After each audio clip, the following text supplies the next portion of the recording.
What's up, y'all?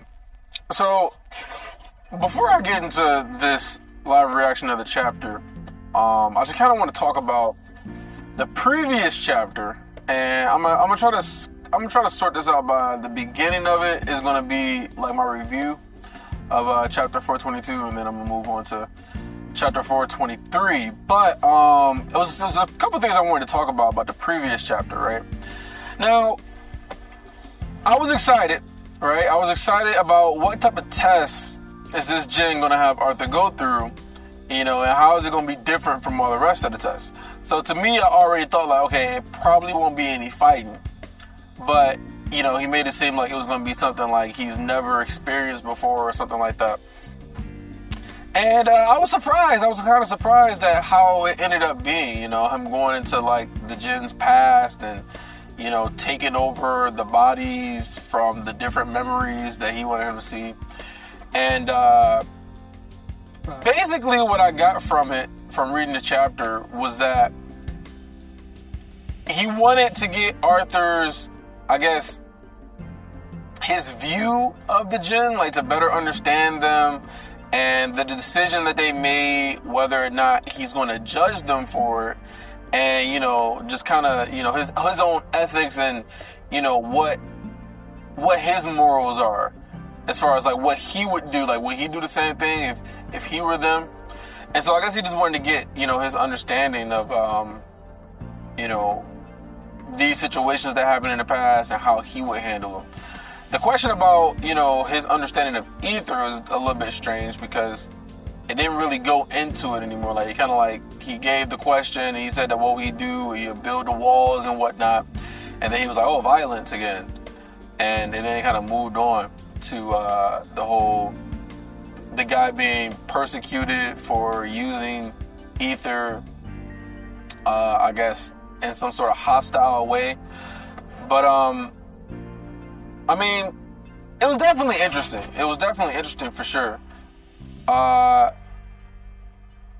don't know, man. Like, I didn't really expect it. I didn't really expect it at all. But one thing I can say, though, is that the Jin, they value being non-judgmental. All right? They really value being non-judgmental. Every single time and on multiple occasions, they talked about, it's not my place to judge. The Jin's talking about, listen, I'm not judging you. I'm not saying that you made any mistakes. It's not for me to try to correct anything. It's just my observations and my truth. Or not my truth. Fuck am I talking about? Truth. My observation and truth. And, they're not judging him. Even when Arthur came up with his own, conclusion as far as like how he would have handled the Asuras and the dragons attacking him and whatnot, they said that, they just kind of was like, okay, we're not going to judge you for it. And then when he came to his conclusion, it's like, oh, the guy didn't do anything wrong with him using ether, in a hostile way. They all just kind of shook their heads like, yeah, like we're going to accept it, and we're not going to judge you for it. And so they really value not judging other people. It's kind of like, okay, you do what you want to do.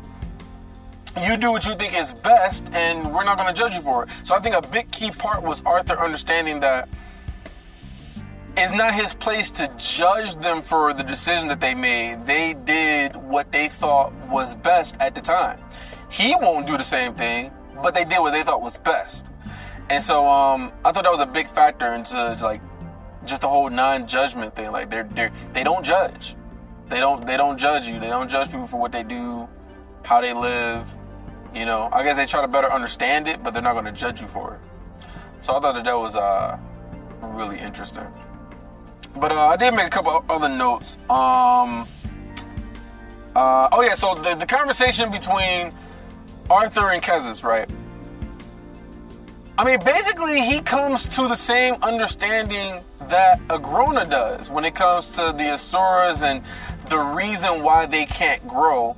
So the way that Arthur explains it is that I'm guessing that the Asuras could possibly be able to grow and adapt and be more flexible, but they're ruled over by Kessis. And Kessis is, they're bound by his worldview.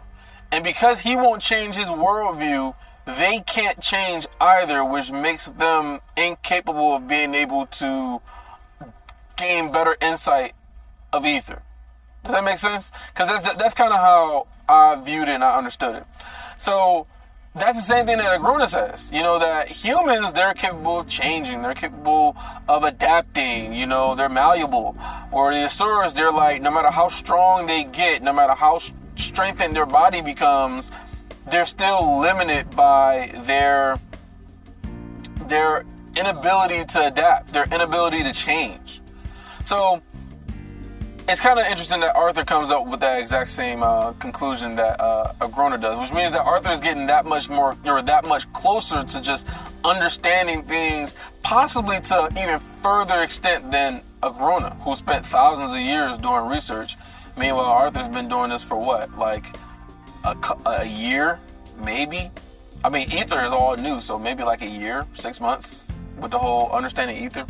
So he's at a rapid rate, a rapid pace. So he's definitely going to catch up for sure. Another little thing that it'd be kind of interesting and kind of cool if the Jinn, maybe the reason why, you remember how he said that the one Jinn, her hair was like floating like the air, then the other Jinn, while the dragons was burning down their civilization, her hair was kind of like flowing like water. So maybe it'd be kind of cool if the Jinn back in the day, their aptitude towards certain mana, a certain element affected their hair or something. And that was the reason how they could find out what they were more, you know, adapt towards by just their hair. You know, maybe somebody's hair is more fiery. Maybe somebody's hair is like flowing like water. Another person's hair just floats like the air. Then maybe another person's hair is like really like straight and like sunken down like the earth or something. You know, something like that. I don't know. Maybe they can be like electrical hair, and they, you know, with the electrical deviant, you know, mana. Then maybe somebody's hair is, I don't know. How would you represent sound? I don't even know. But anyways, I thought that would be like a cool little thing to kind of point out. Like maybe their hair had something to do with it, but it probably didn't. Who knows? So one thing that I had learned, what I didn't know, was that the Jinn, apparently they didn't gain insight into fate. So I thought that maybe somebody did or whatever, but apparently they wasn't able to gain insight into fate. But they thought that these 4 different edicts of ether will possibly gain or give the future generation, you know, whoever it is, give them insight into fate. So it's like a map. The way they explained it was like a map to a further and deeper understanding of ether. So it still doesn't even stop with the 4 edicts, the 4 keystones. After you get the 4 keystones, he still has to try to gain some insight into even further understanding. So it's just layers upon layers upon layers of just understanding that might lead you towards fate. So I thought that was interesting. I guess the last thing, the keystone. The last thing is that the keystone. So this 3rd keystone is very pivotal for Arthur to be able to actually get this insight into fate. So I'm guessing after he focuses on this, the keystone and stuff like that, he's gonna have to figure out who exactly took that 3rd keystone and how can he get it and use it to get the insight from it. I mean, my best educated guess, it has to be something to do with Mordain and them in the Beastglaives, like maybe. But then again, it makes me think more about like Agrona. Like, how the hell was he able to even bring back Cecilia and Nico? Like, that's still just crazy to me.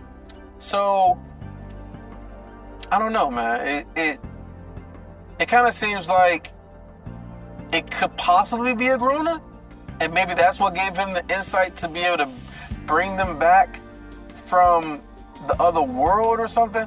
I don't know, but my best guess would be something to do with Mordain and the people in the Beastglaives, but I don't know. But they can't enter their relic tombs though.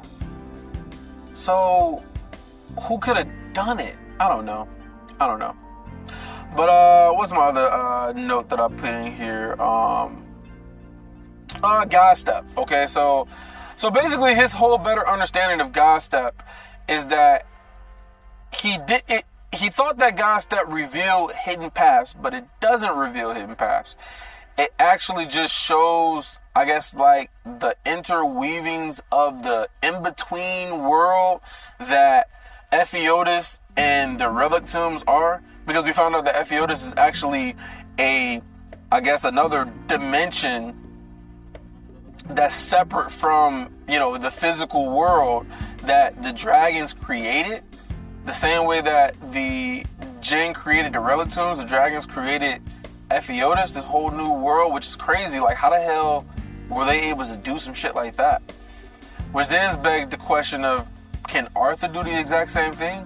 Because what we know about the Jinn is that they use multiple mages in order, tons of different mages in order to create the relics. Like, they all bound together to create it, before they were wiped out.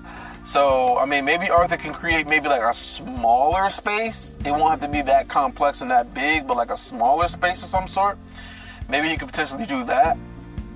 But then again, if he was able to do that, then I guess he would just be like, fuck the rest of the world. We're just going to put you in my little created portal world that I created and keep his family safe, keep everybody safe, and, just kind of let the Vreecha just wipe themselves out or whatever. I don't know. But yeah, so that's interesting. That's interesting. So with his new understanding of this God room, it makes me think that he should possibly have the ability to be able to jump, I guess you can call it jump, warp, step, in between Ephiodus and the relic tomb. So where maybe he could potentially be able to navigate the relic tombs a whole lot easier, to where he don't have to do any portal shit. He can just jump in between the different parts of the in-between world. That's what I'm thinking. So I think he should be able to just jump to the relic tombs whenever he feels like it. Or maybe even go to Ephiodus whenever he feels like it, because we know that they can go from Ephiodus down to, the real world whenever they feel like it. But they can't go to the relic tombs, though. I don't know. It's a lot of questions. We didn't get a whole lot answered. I mean, we got we got snippets. We got little pieces of information, which is cool. But I thought we was going to get a whole lot more questions answered. But we still got a whole lot of questions as far as what's going on with the Jinn and what they, what they did, what their motivations were, how they were able to pass on their lineage, to the next generation. And, obviously there's some Jinn that didn't agree with them just not fighting back. So, I mean, I don't know. But, what's my last note? So yeah, at some point, Arthur should be able to manifest his own portal. He should be able to manifest his own portal to be able to go back home. He shouldn't even need to use that little, what do you call it? The compass. He shouldn't even need to use the compass. He should be able to make his own portal. Which is crazy, because remember back when he reached, third stage of Sylvia's will? He created and manifested his own portal to get Tessia and the rest of them to the sanctuary. So if the dragons can do that, which we know that that's something that the dragons can do, just based off of Sylvia, he should be able to do this. So, anyway, I don't know where we're going to go from here. I don't know if we're going to continue on with Arthur. It'd be nice if we did, to get some more understanding of what he thinks about this whole God room situation, or not God room, God step situation. Or we might transition to something else. I'm not really sure, but 15 minutes in, let's get into the chapter and see where we're going to go. I remember last time I didn't get the whole entire chapter, but I was able to go and read the last part of it. And hopefully that's not going to happen this time. But, unexpected visitor. Unexpected visitor. Aldir? Possibly? Aldir? Maybe? I don't know. But let's just get into it. Let's get into it. You got to deal with my reading. My reading skills are not the best in the world, but, the English language is shit. So we're going to do it the way we do it. And let's see. So by the time I stepped out of the Dissension portal, so we are continuing with Arthur. Nice. Okay. By the time I stepped out of the Dissension portal into my family's room in Vildoriel, yep, the others had already spread out. Boo was in the kitchen slurping up something out of a cast iron pot. So, another thing I want to say, based on everything they've gone through with Lyra, I don't think he's going to lock Lyra up again. I think he's going to be like, okay, you're a little bit more trustworthy. Like, maybe you get some observation, maybe have somebody watch over you, but you don't have to be in the cage anymore. She's gaining some trust, I would think. But Ellie was wrapped in our mother's embrace. Micah had thrown herself. I got a little bit of gas shit in my throat. Micah had thrown herself down on the couch, heedless of how filthy and blood-stained she was. Lyra was standing near the small fireplace on the far side of the sitting room, her arms crossed and a faraway look in her eye. Mom pulled back from Ellie just enough to take my sister's face in her hands, inspecting her closely. "You're back in one piece."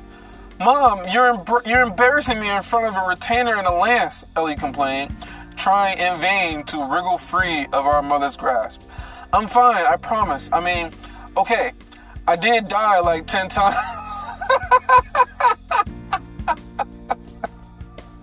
She actually just like flat out just up and just told her like, oh, I did die like 10 times.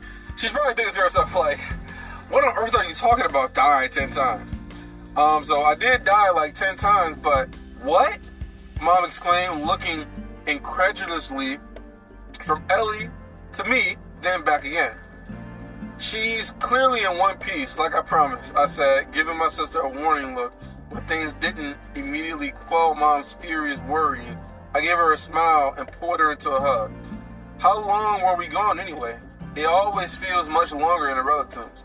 "A few days," Mom answered, giving Ellie a side-eye look that suggested she wasn't done with the whole die 10 times. We always can count on Alice to be super worried. But she's not as worried. I mean, she worries a lot, but she doesn't, I don't know, she's not like she used to be. She's like, I mean, she literally said it was okay for Ellie to go with Arthur to the relatives. Like, she didn't, like, lose her mind. But yeah, she's grown. So she wasn't done with the whole die 10 times conversation. It's been busy here, though.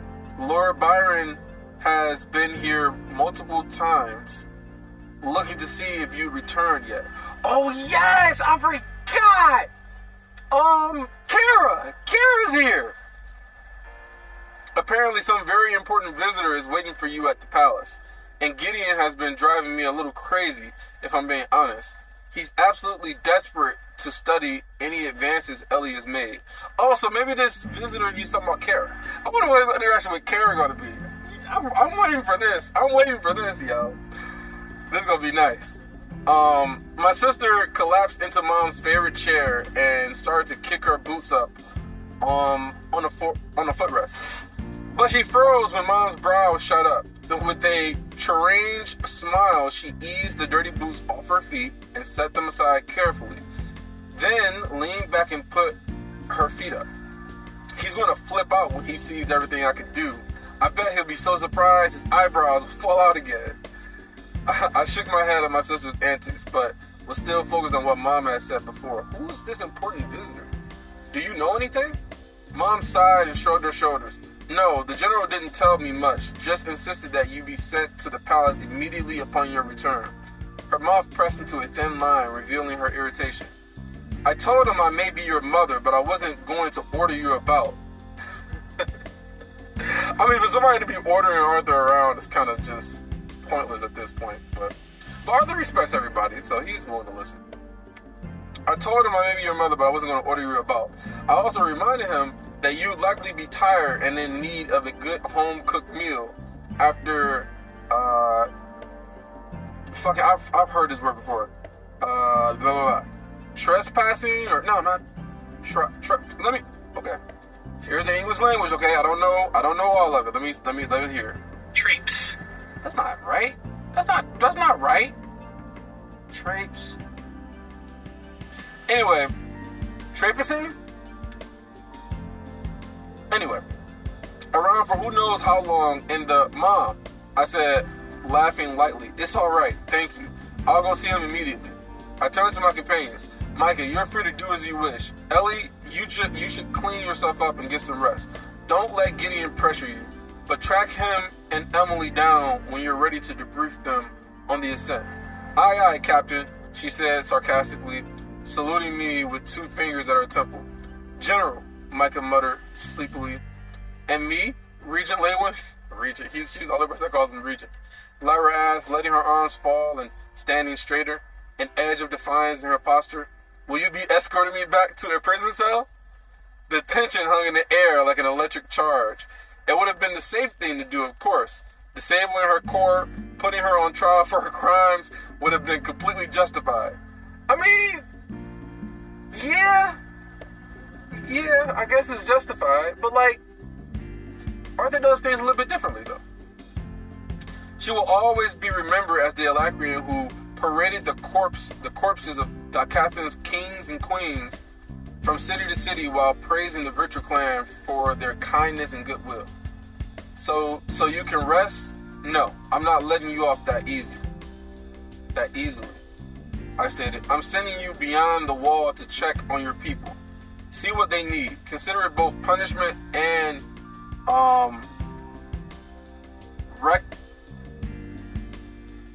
What is up with my reading skills, bro? I've heard this word before. Recompense. Thank you. Recompense. For your crimes against the continent. To Micah, I said, arrange teleport back and forth. Arrange transport back and forth.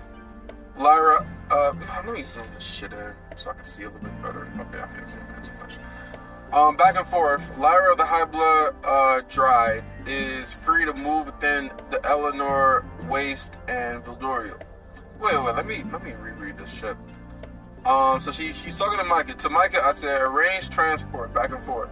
Lyra of High Blood Dryad is free to move between the Eleanor, Waste, and Vildorio. My gaze went back to Lyra. Just there, understand? This isn't freedom. I knew she wasn't gonna go back to that prison. It didn't make any sense. Lyra lifted her chin as she regarded me. I understand, Regent. I acknowledge this punishment and accept an opportunity to aid both your people and mine. She's like a soldier. I mean, like, everything about her is like, I'm a soldier here to just abide by your orders, Regent Lewin. I don't know, it's kind of funny to me. I want you to represent your people on this continent, I said, softening somewhat. Those soldiers in the Waste should know they haven't been forgotten, but all isn't forgiven either. Micah had sat up to watch this conversation play out with a growing frown. Problem? I asked, addressing my fellow Lance. No, just thinking. Things might have been a little boring if we'd actually killed this skinny Alacrian back when we had her chained up in the beast glades. Lyra snorted and rolled her eyes. This continent has many positives, but as torturers and jailers, you are woefully lacking.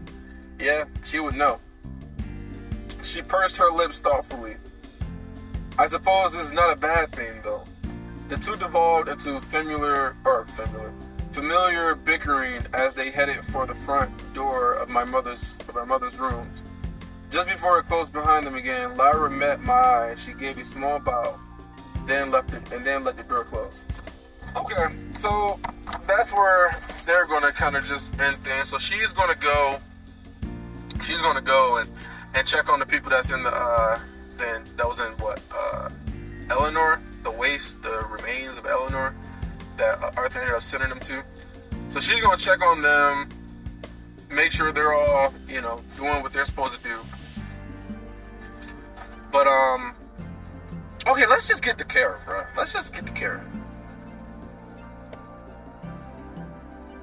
Ellie smirked. The great land's god spell showed his soft underside to the enemy. Who'd have guessed? It's a punishment, I said, glowering at my sister. Mom rested her head on my shoulder.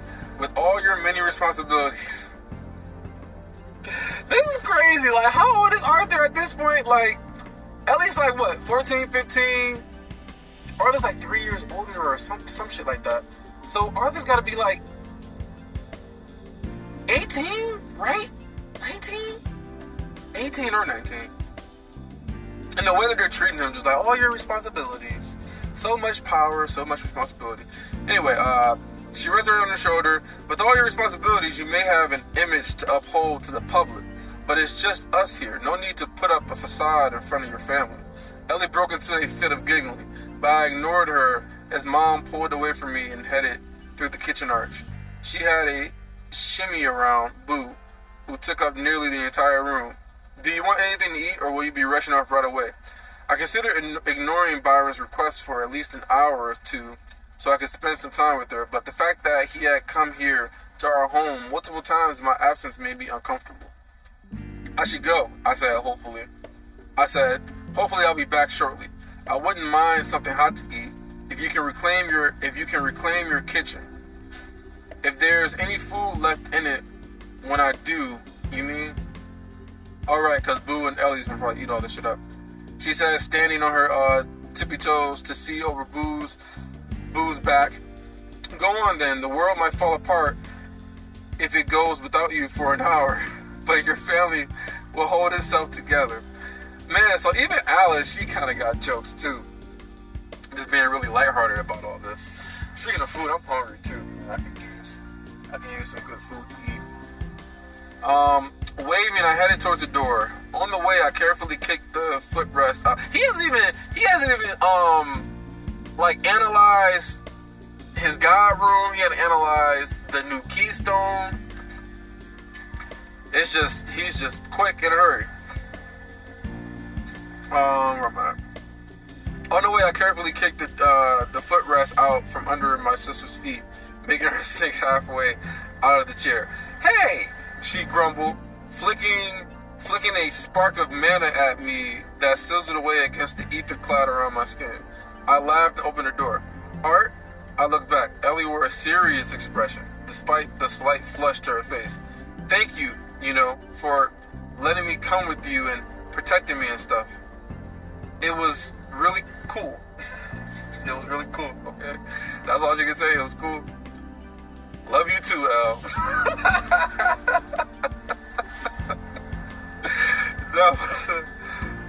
That's funny.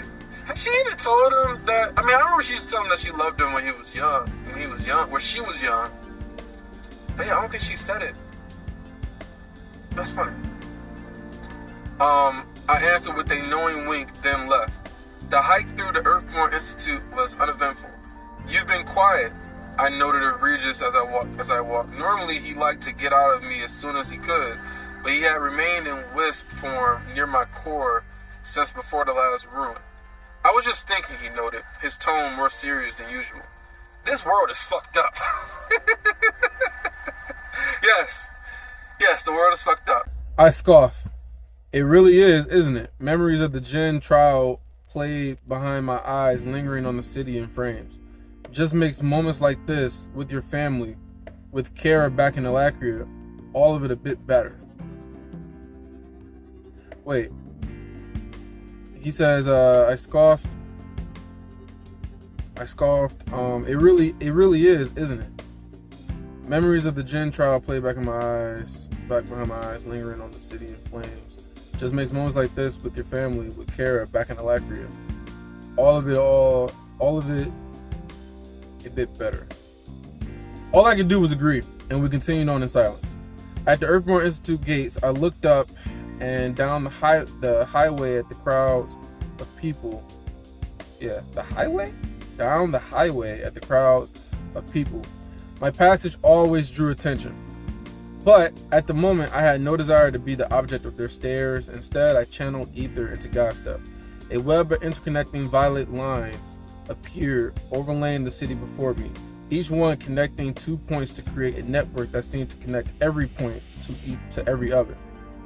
Looking at them now, there had been a subtle shift in my perspective, more an awareness of potential than any visible change in the ether paths themselves.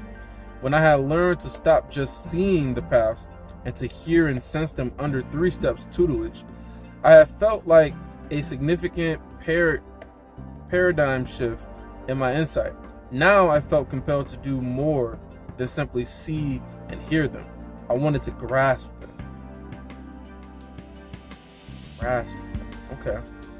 The etheric pathways weren't simply doors, tools to be used for simple navigation. I raised my hand, drawn to these streams of amethyst light that represented another dimension. My fingers twitched as they drew closer to the paths, and I felt a draw from the guide rune as it reacted to my intentions. External to the etheric pathways, a descending pressure sent an icy shiver down my back. My arm. Wait. So he's trying to reach out to the pathways, and his fingers twitched as they drew closer to the paths. And I felt a draw from the guide rune as it reacted to my intentions.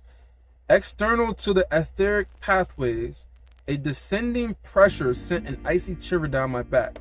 My arm whipped towards the oncoming source of energy. Ether, coiling around my fingers and palm as I released God Step. The ether wound around my hand, faded as I saw the vaguely familiar sight of olive green feathers. Hold on.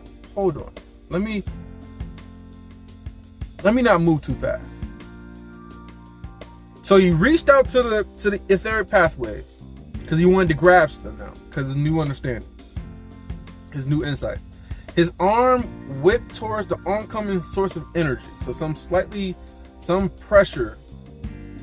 Okay, the ether coiling around my fingers and palms as I released God Step.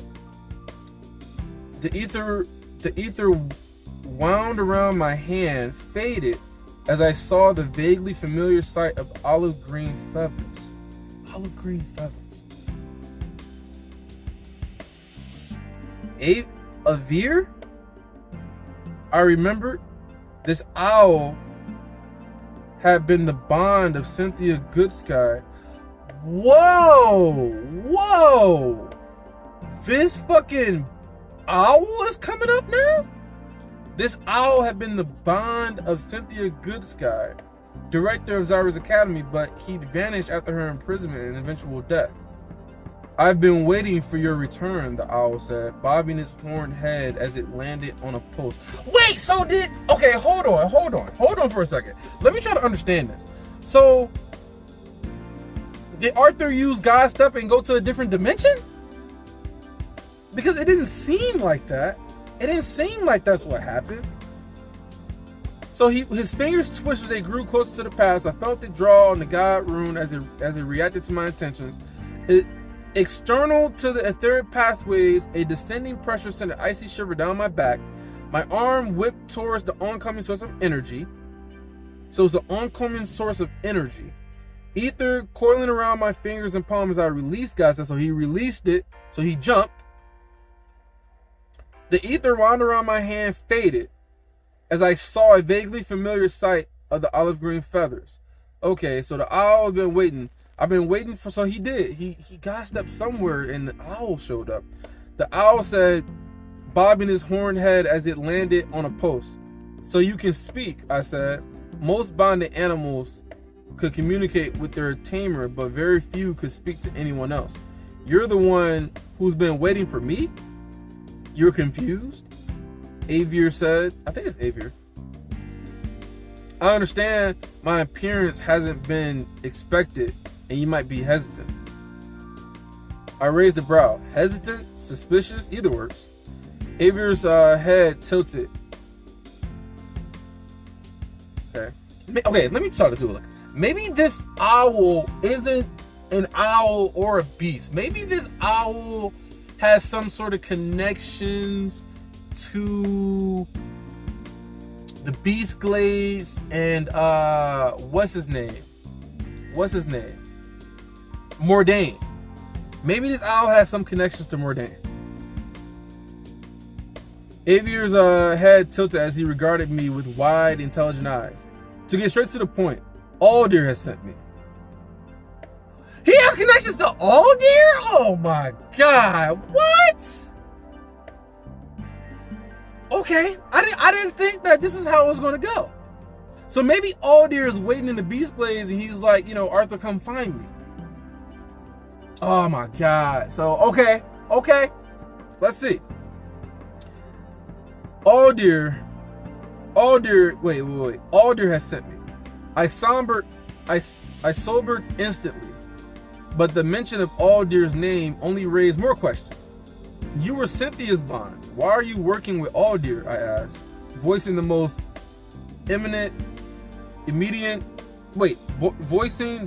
immediate one.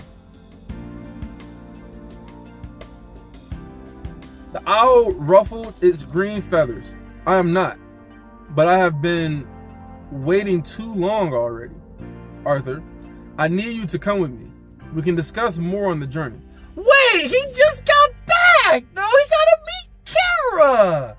You can't have him to leave! I need you to come with me. We can discuss more on the journey. Motion drew my eye to the highway. So wait, he didn't move? He didn't jump? Okay. He released God Step. So I guess releasing God Step means that he stopped imbuing ether. Is it God Step? So he sent them to him. He was waiting there for him to come back. He finally came back, and now the owl is there to talk to Arthur. So he's still in Voldorial. Okay, motion drew my eye to the highway, where two doors followed by a Kadrai, let me see how you say this word. Kadri. A Kadri, how do they explain what Kadri is? A small group of people specially trained for a particular purpose or profession.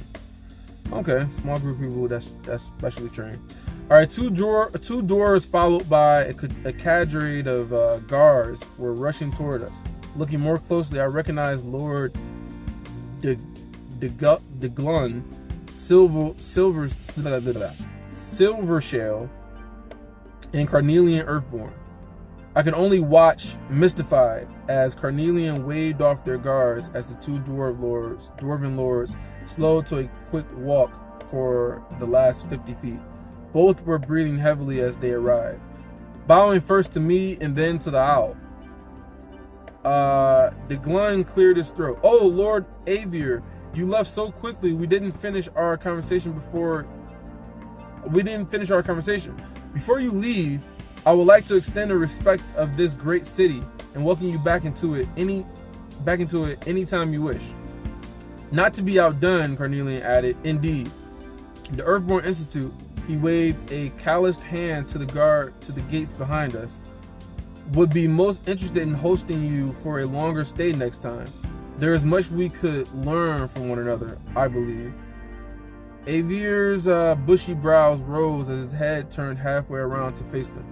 I'm afraid I do not see that happening, but I thank you both for your hospitality. Farewell. The two dwarven lords could only stare, astonished, as the owl hopped into the air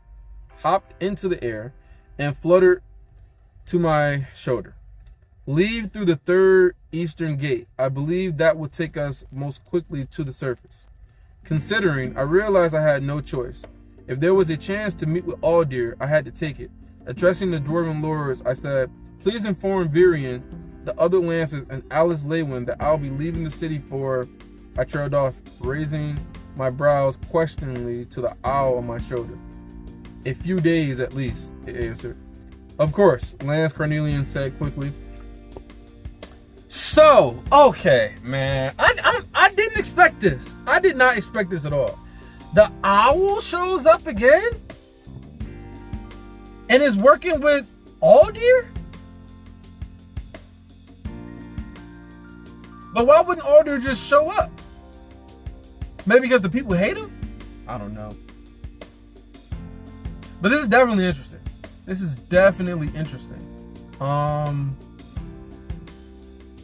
Man, he's not gonna meet Kara though. That's some bullshit. He's not gonna meet Kara. So I guess this is the what? The uninvited guest or the whatever the hell the title is. Anyway, of course Lance Carnelian said quickly. And what of the Alacrian general? Wait, and what of the Alacrian general? De Glun asked, stepping forward to be a few inches closer to us than Carnelian was. General Micah has heard my instructions and can take responsibility for the prisoner until I return. I said, uncertain why De Glun had thought to ask. The two dwarven lords exchanged a confused look, but I was already moving past them towards the highway. Skarn Earthborn, Micah's cousin, was among the dwarven guards, and we exchanged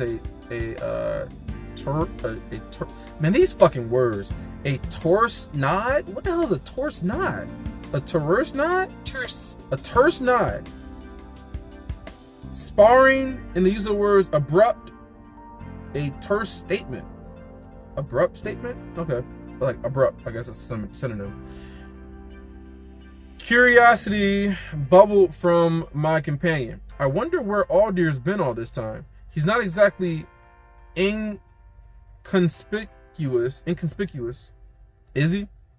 But Winston pretended to be a shopkeeper, so maybe Aldir is like tending a bar somewhere. Avir guided me up the highway and out one of the many side tunnels. From there, he flew ahead of me. Leading me towards the nearest passage up the surface. We reached the barren desert at dusk, just as the sun was setting behind the dunes. How are we traveling? I asked Avir, wheeled around above me. I will carry you on my back, if you allow it, the owl said, stepping to hover in front of me. That would be the fastest way. I looked the olive green owl over carefully. It was larger slightly than a normal owl, but still small enough to comfortably ride on my shoulder. And how is that going to work exactly? Uncomfortably by balancing on your tippy toes? Regis chortled at his own joke. The owl made a sound that was more reptilian than avian, then began to grow. Its wings expanded outward at a rapid pace, the olive green feathers morphing into scales of the same hue. As the short neck lengthened, frill-like spikes grew along the spine. The thick, scaleless flesh of his wings and frills was a dim golden color. His beak elongated and widened, becoming a reptilian face with a gaping mouth full of dangerous-looking fangs, and two long horns swept back from the rear of his skull. The thick, powerful legs ended in curved talons like scythe blades, and a heavy tail dangled just over the sandstone. You're a wyvern? I said. So that's a dragon. So I think they talked about the wyverns too. I think they're like the second rarest from like the phoenixes. Because I remember they used those phoenix feathers to make the pendants that Gideon had made. Yeah, I think that's right. Recalling what I had heard about them, they were exceedingly rare, supposed descendants of the dragons that hardly ever interacted with humans, elves, or dwarves. And yet this one had been bonded with a human woman, and an Alacrian at that. I never knew. Cynthia kept my true form a secret at my request. Avir said, his voice deeper and richer than in his owl form. The beating of his wings kicked up sand all around us, but he landed a moment later. The clawed protrusions on his wings curled inward so he could walk on them like front legs. Now we have a long journey ahead of us. Oh, man. I didn't expect this. And I'm hungry as shit. Part of me feels like stopping reading and just try to get something to eat. But let me finish. Okay, let's continue where we was at. So now we have a long journey ahead of us. Where are we going? I asked, not moving to climb onto his back. Wait. So he has it. So Arthur is still. He's kind of suspicious. He was like, I don't know if I'm gonna go right away. Where are we going? I asked, now moving onto his back. He huffed, and the force of his breath blew my hair back. If you do not trust me, you shouldn't have come this far. I mean, he's gonna be apprehensive just because it's Arthur, but I don't know, man. It's crazy, man. Aldir sent the owl, the dragon, actually, the wyvern, and I wonder if we're gonna meet Aldir, or is it just gonna be, we go in and we meet and say, hey, Arthur, and then end of the chapter. I don't know. But let's keep on going. If you do not trust me, you shouldn't have come this far. But I will tell you, Aldir is in the Beast Glades, which is exactly what I thought. I'm pretty sure you guys thought so too. I can answer any more questions you may have on the way, but there are things you should learn in the proper time and from the proper source. I don't see how we can refuse, I thought, probing Regis for his perspective. If it's a trap, sending a strange mana beast you haven't seen since you were like 14 is a weird way to set it, he pointed out. At worst, I'm sure you can turn the experience of being eaten by a 30-foot long flying lizard into some kind of training. True, that's true. I suppressed the urge to roll my eyes, aware that Avier's fiery golden gaze was leveled intently on me. After another second, I gave in and jumped up on the wyvern's back, settling in between separate ridges. Man, this is so crazy, yo. Like, the moment that we think that he's about to go and meet Kara for the first time in Dicathan, this motherfucker gotta get whipped off to the Beast Glades with Aldir. Aldir, man. So, he had to have met Mordain by now, right? Fix my hat. He had to have met Mordain by now, right? Avier wasted no time, pouncing straight up into the air, then snapping out his wings to catch the hot desert breeze. Wheeling, he turned away from the setting sun and shot like an arrow westward. Despite saying he would answer my questions, we spoke very little as we flew. He moved with a speed that rivaled even Sylvie's, and the wind cutting past his spine fringes howled against my ears, drowning out all but my own thoughts. I felt myself drawn into a why can't I not pronounce words? Melancholic. What the fuck? Okay.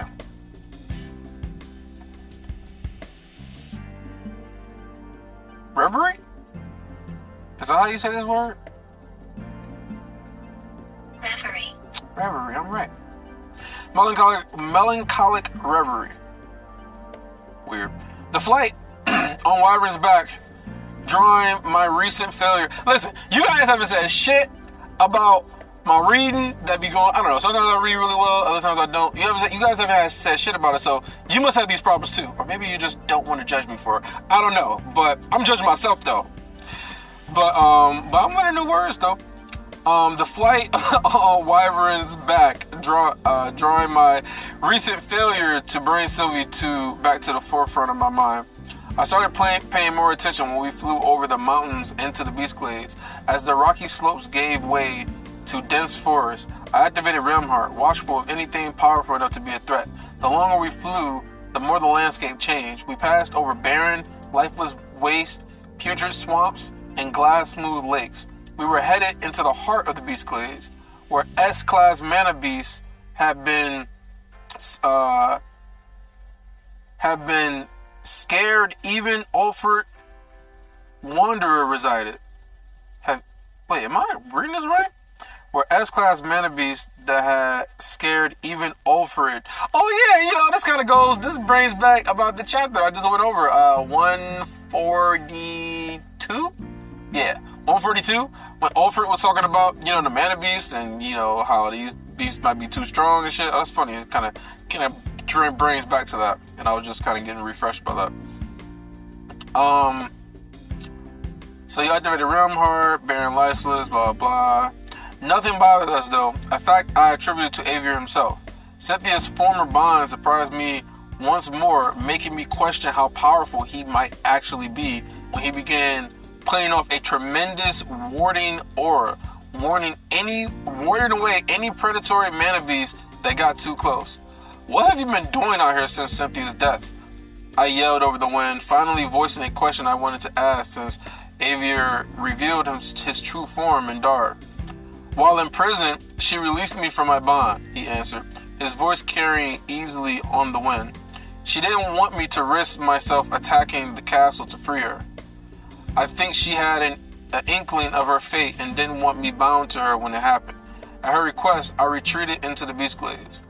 I'm sorry, I said, quiet enough that I didn't expect him to hear. She deserved better than what happened. Avier let out a sharp cry that seemed to cut through the air like a blade. Once it died away, he said, she was very fond of you. I waited, but the wyvern said no more, and I lapsed back into thoughtful silence. Yeah, some bad memories, man, with Cynthia. You know, I mean, it kind of brings you a lot more questions about Cynthia too, because she most likely was sent there by Agrona, and she ended up defying him by staying there and pretending like she's getting stuff, but then he soon caught on that she was a traitor, and then she ended up getting killed. But she wanted to protect she wanted to protect the students. She created this whole academy. She was friends with Virian. Oh no, man, Cynthia just seemed like she kind of just came and went like really quick. I don't know, man, but anyway, let's keep going. Not long after, he began descending toward the forest below. Trees 100 feet tall with cantaloupes are these those trees? Trees 100 feet tall with canopies. I say cantaloupes. See, look at me. Cantaloupes and its canopies. Just as wide and trunks thick as watchtowers rose up to meet us. Burning orange leaves swayed. Yeah, these orange leaves, these are the ones from Cecilia's visions when she was getting the mana from the Phoenix chick. I can't think of her name. I forgot her name. So these are those same trees. I knew those trees were going to be important too. Burning orange leaves swayed in a constant breeze, making the canopies look like a bed of smoldering coals. When we dipped below the boughs, though the shadows were as deep as an overcast night, and my vision was nearly overwhelmed by the abundance of mana particles. The leaves, the trees, the ground itself, every aspect of natural growth was alive with mana. And lurking in the distance, each one bearing a forceful mana signature, were mana beasts of impressive size and strength. Yet, even these S-class mana beasts were kept at bay by Avier's warding aura. Suddenly, we dipped down again, and I thought we were going to crush straight into the ground.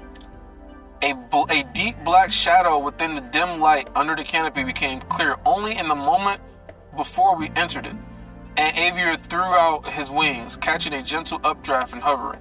Slowly, we descended down a natural crack, wide enough for two wyverns to fly side by side. Strangely, I could sense no mana from within the crevice, but there was an uncomfortable pressure against my eardrums that made me worry. As we neared the bottom, flames flared to life in scorns or... I don't even know this word. Okay, I don't feel bad about not knowing this word. This word I've never seen before in my life. Flames and sconces? Oh, it won't even... Light fixtures? Flare to life. Oh, so they're like light fixtures. Okay. Sconces. Sconces? Why did I just call it light fixtures? Set around the crevice, lighting up the floor beneath us, presumably so Avier didn't accidentally crash into the floor. Chalky white shapes covered the floor, and when Avier touched down, I wonder, man, we better meet fucking Aldir, man. Okay. Chalky white shapes covered the floor, and when Avier touched down, his talons crushed in the Teedris. Let's see what this says. Detritus. Waste or debris of any kind. So The floor, when Avier touched down, his talons crushed in the detritus. The bones of hundreds of mana beasts carpeted the floor. Oh shit. Avier paid this no mind. I keep changing the way I say his name. Avier, I'm gonna just call him Avier. Avier. Walking carelessly over the boneyard into a cave that opened up the ravine. The cave seemed dim and empty except for a few more scattered bones until more sconces lit on the opposite side, revealing a large set of doors carved from matte black wood. A dungeon? I said, sliding off Avier's back and approaching the door, barely visible in the dim light. A scene of some sort had been etched into the wood. It was too dark, and the engravings too faded to make sense of it. I looked back into Avier's golden eyes, which glowed subtly in the dark. Aldir's here. Yes. Oh, this is Arthur. Aldir's here? Yes, Avier confirmed, though we may have to fight our way to him. Whoa, hold on. So we know this place is secretive. I mean, they had to fly far and wide past swamps and mirror lakes and deserts and all types of stuff.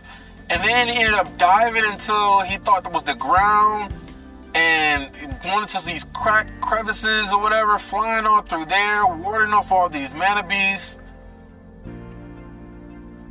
And then all these light fixtures to light up the way. They going past all these bones of all these dead mana beasts. And then they get to this big black matte door. And then now he said they got to fight to get to him. So what, I'm guessing there's a bunch of mana beasts that's going to be protecting to even get to this place. I mean, no wonder nobody's been able to find this place. I mean, it's it's guarded, but then it's also secretive too.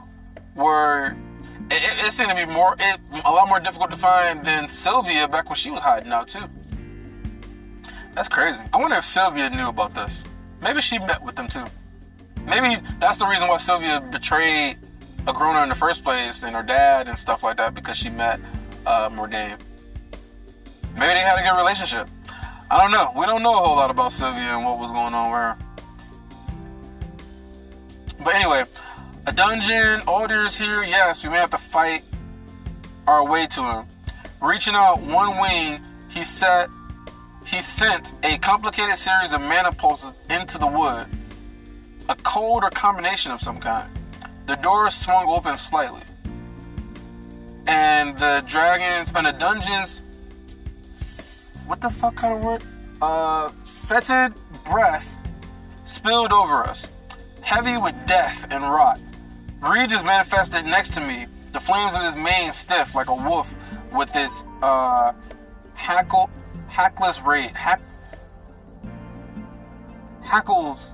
raised. Listen, y'all, I don't know if it's because I'm hungry or what, but I'm like having such a difficult time reading these goddamn words. Anyway, just bear with me. I'm almost done. Side by side, Regis and I stepped into the dungeon. Avier and his wings folded in on themselves as he walked on the knuckles. On the knuckled joint followed. As the doors closed behind us, more torches lit up by magic, revealing a wide chamber carved out of dark bedrock. Bones and even more recent corpses lined the walls. The floor. So, I wonder, did they create this space? Or, when I say they, I'm talking about the Phoenixes and Mordain and the Azores. Did they create this place? Was this something that was created by the Jinn? Or somebody had that created this, but I always wonder if it was a Jinn that created this or if it was Mordain and, his people that created it. Because this seems really, really complex.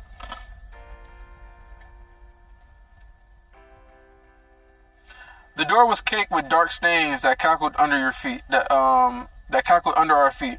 The instant the torches lit, a shadow fitted down a tall, broad tunnel that opened ahead of us. What is this place? No adventurers have reached this dungeon, to name it. We simply call it Hollow's Edge, Avier answered. Its inhabitants are referred to as Ebon Scourges. Hold on, are these things gonna be like a challenge to Arthur? Like, they say that no adventurers have gotten here to this dungeon. So does it mean that only a certain caliber of person can even get through this dungeon? If these things are a challenge to Arthur, then that means that the Beast Glades, I mean, they have even more crazy ass strong. Think about how strong Arthur is now. And imagine Arthur and imagine the Lances going and finding this dungeon. They would get obliterated.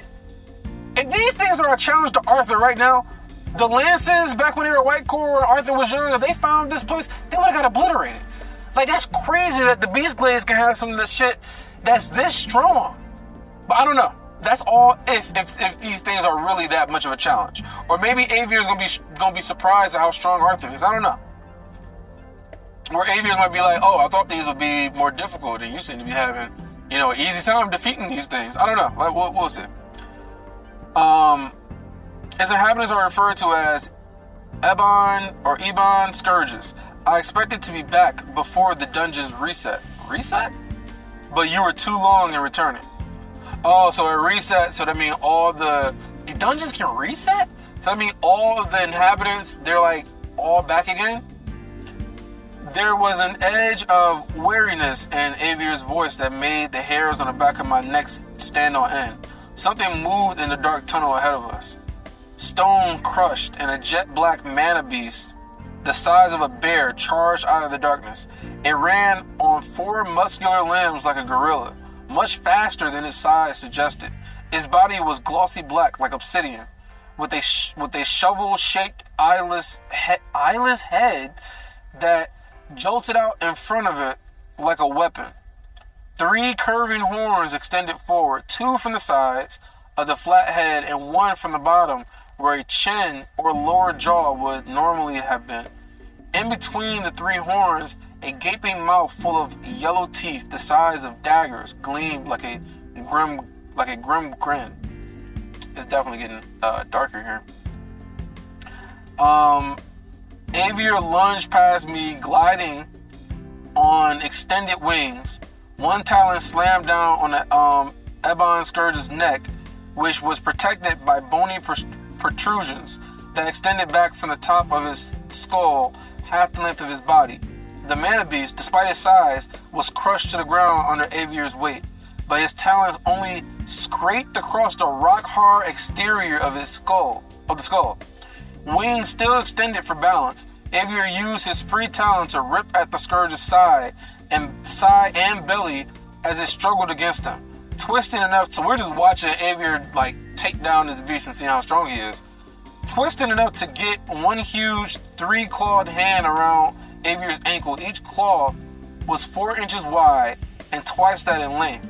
And after a moment of struggle between the Scourge's strength and Aviar's mana, the Scourge's pierced Aviar's scales, while Aviar's talons struggled to wound the Scourge.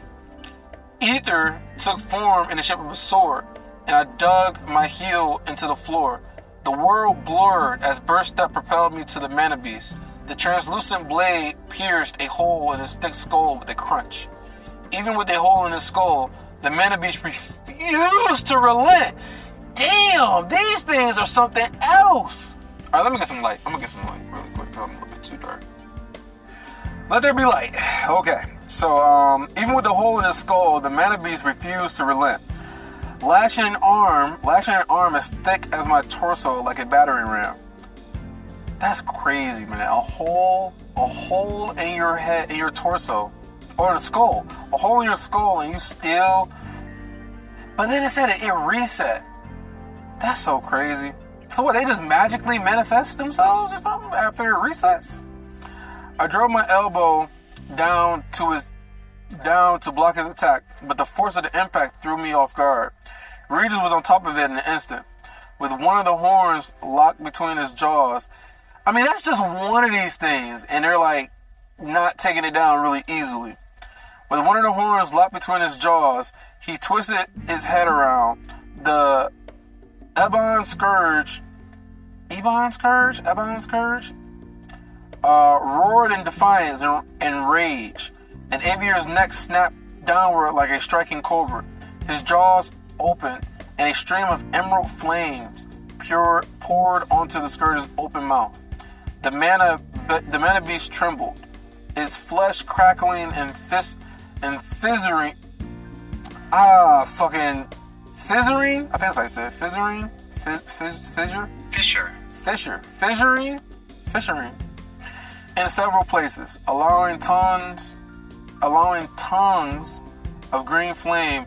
Bruh, this is terrible.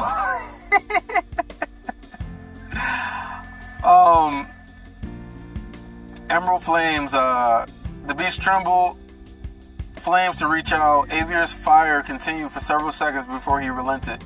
The smoking remains no longer moved, and both Avior and Regis stepped back. I brushed myself off and got closer to look at the corpse. The hardened flesh was formed of dense rock. That's crazy. More like an exoskeleton than hide. Avior's long, thin tongue snaked out and licked the bloody wound in his leg. Flames curled up from the spot and the scales healed. Let us continue. That's crazy, bruh. So he got wounded. My question is this. Could he have gotten through Avior? Could he have gotten through this without Arthur's help? Because he was struggling.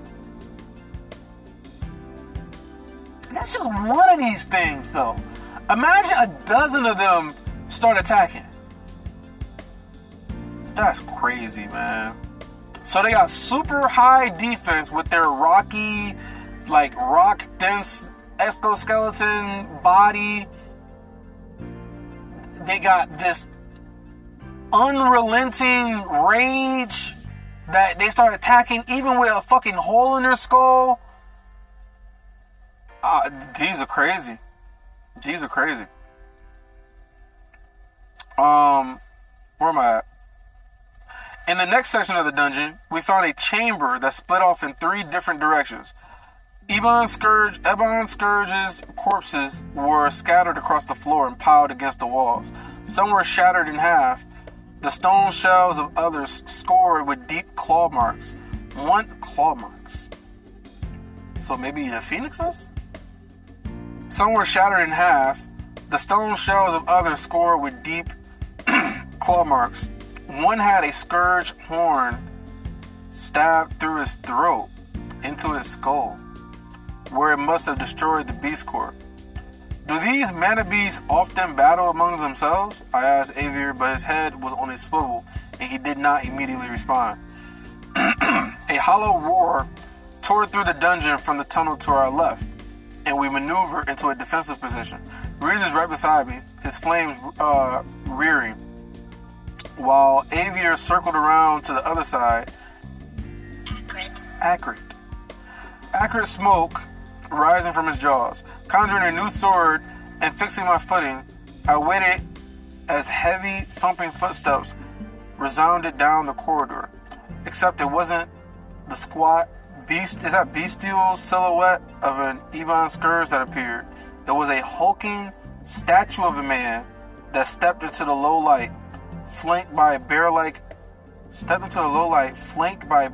mana beast easily twice Boo's size, with rich mahogany-colored fur and black markings like scars down his face. Avior relaxed. Evaskir, it's good to see you. The statuesque figure, I realized, was actually wrapped in a layer of stone, like a pillow table golem. I think that's how you say that. Pillow table? Am I saying that right? I want to say these words right. Okay, they don't have that word. As I recognized this, the stonework manifestation crumbled away, and a muscular man stepped out. His head was bald, his skin the color of gray limestone. Inside his earthen armor, he had towered to 10 feet tall, but even without it, he was still over 7. The weight of his aura would have been enough to crush most people to the floor. This man was an Asura. Good timing, Avior, the man said, his gaze landing on the wyvern's injury. Since you weren't back yet, I decided to clear the dungeon. Guess I missed one. These fucking Asuras, bro. These fucking Asuras, like, he just, like, casually said this shit, like, oh, good timing. Since you didn't come back, yeah, I decided to clear the dungeon again. So, like, they do this shit as, like, sport. Like, oh, yeah, I just cleared the dungeon from these ravenous, fucking relentless, crazy-ass rock bear beasts. Like, he got hurt by one. With Arthur being, so yeah, there's no way he was able to clear the dungeon. So he's not that strong. That's crazy, bruh. And his name is what? Evaskir? Avaskir, maybe? Good timing. So since you weren't back, I decided to clear the dungeon. Guess I missed one. Regardless, you have saved us much needed time if you're dismissed. Thank you for coming. The Asura gave the wyvern a nod before eyeing me speculatively. This is the one you were sent to fetch? Hopefully he is as powerful as he is pretty.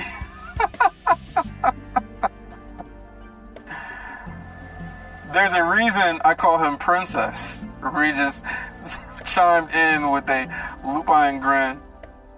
Is your initial judgment a formal test or an ignorant observation? I asked, matching his unblinking gaze. Oh, so Arthur feeling offended. Oh, I can stand up to your ass too. You know, like he offended. Arthur offended by this shit, yo. That's kind of funny. The Asura, a titan, I thought, let out a booming laugh. Pure and joyful. No, not a test, and perhaps a bit biased rather than ignorant. Lesser.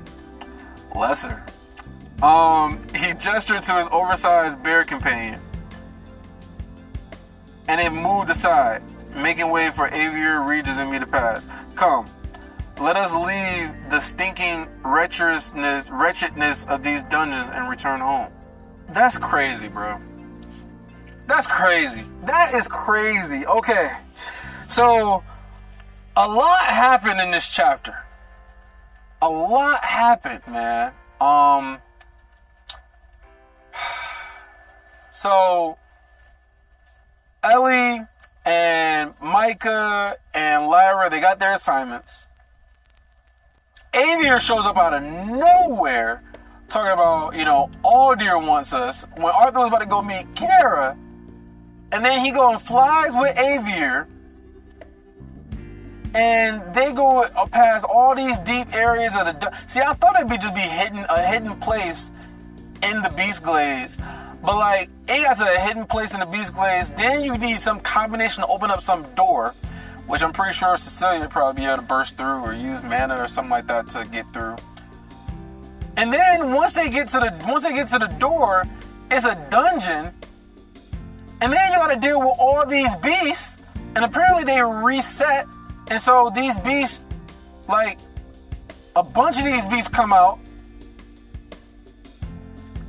This motherfucker killed all of them. Casually, like, with no injuries. And these things are so strong that Avier had a hard time trying to defeat one. And he needed Arthur's help. And Arthur put a hole in his skull and it still wasn't enough. I mean... So they got bodyguards, and it's hidden. This is crazy, bro. This is crazy. I mean, we gotta continue from this point forward, right? I mean, we've already continued for how many chapters? It's been a few chapters in a row. We've got Arthur, so like, this is crazy. This is crazy. Man, this is crazy. See, now I'm even more excited about this interaction because I've been waiting for Aldir forever. And then now he finally is going to show up.